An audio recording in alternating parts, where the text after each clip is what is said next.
کیا آپ کو معلوم ہے کہ شرک کس کو کہتے ہیں؟ ہر ایک مسلمان دوسرے مسلمان کو مشرک مشرک مشرک، کافر کافر کافر کے آوازیں لگاتا رہتا ہے، اور یہ پتہ نہیں کسی کو کہ شرک ہوتا کیا ہے۔ آئیے میں آپ کو بتاتا ہوں، ایک اصول ہے، وہ اپنے ذہن میں رکھیے۔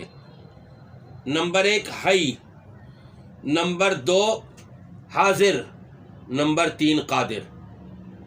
حی کا مطلب وہ زندہ ہو، حاضر کا مطلب وہ ہمارے سامنے ہو، قادر کا مطلب وہ کام کرنے پر قدرت رکھتا ہو۔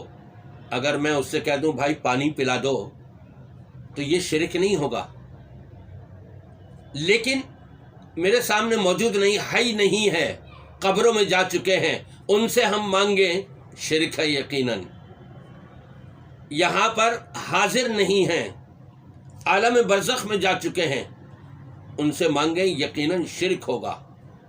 قادر نہیں ہیں، اگر قادر ہوتے تو اپنا غسل خود کر لیتے مرنے کے بعد، دوسروں کو استنجا بھی کرانے کی ضرورت نہیں پڑتی۔ قادر نہیں ہیں، تو جو حی نہ ہو، حاضر نہ ہو، قادر نہ ہو، اس سے مانگا جائے یقیناً یہ شرک ہے۔ جو حی ہے، حاضر ہے، قادر ہے، اس سے مانگنا یہ ظاہری اسباب کو استعمال کرنا ہے۔ امید ہے شرک سمجھ میں آ گیا ہوگا۔